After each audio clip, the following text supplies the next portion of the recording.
सर्वशक्तिमान पिता धन्यवाद करते आज के सुंदर बाइबल अध्ययन के लिए। खुदावन हर एक को बड़ी बरकत दे, आशीष कर पिता, यीशु नाम से मांगते हैं, आमीन। हम पढ़ेंगे दूसरा शमूएल 9 अध्याय। मपीबोशेत पर दाऊद की कृपा। दाऊद ने पूछा, क्या शाऊल के घराने में से कोई अब तक बचा है जिसको मैं योनातान के कारण प्रीति दिखाऊं? शाऊल के घराने का सीबा नामक एक कर्मचारी था।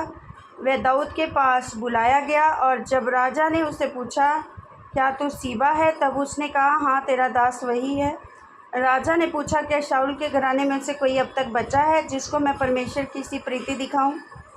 सीबा ने राजा से कहा, हाँ, योनातान का एक बेटा तो है जो लंगड़ा है।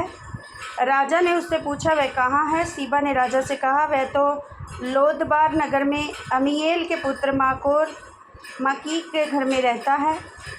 तब राजा दाऊद ने दूत भेजकर उसको लोदबार से अमीएल के पुत्र माकीर के घर से बुलवा लिया। जब मपीबोशेत, जो योनातान का पुत्र और शाऊल का पोता था, दाऊद के पास आया, तब मुंह के बल गिर के दंडवत किया। दाऊद ने कहा, हे मपीबोशेत। उसने कहा, तेरे दास को क्या आज्ञा? दाऊद ने उससे कहा, मत डर, तेरे पिता योनातान के कारण मैं तुझे निश्चय तुझको प्रीति दिखाऊंगा और तेरे दादा शाऊल की सारी भूमि तुझे फेर दूंगा और तू मेरी मेज पर नित्य भोजन किया कर।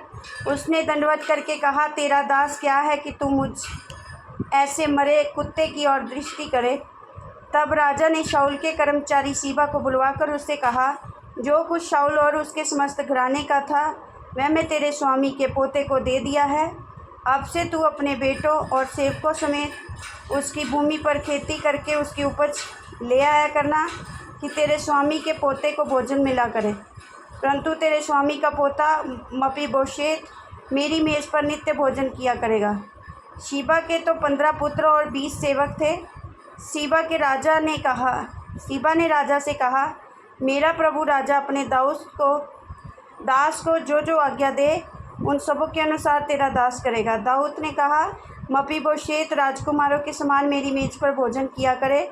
मपीबोशेत के भी मीका नामक एक छोटा बेटा था और सीबा के घर में जितने रहते थे वह मपीबोशेत की सेवा करते थे। मपीबोशेत यरूशलेम में रहता था क्योंकि वह राजा की मेज पर नित्य भोजन किया करता था। वे दोनों पाँव का पंगुला था। इस वचन के द्वारा पर ब्लेस करेंगे, आमीन। सबको जय मसीह।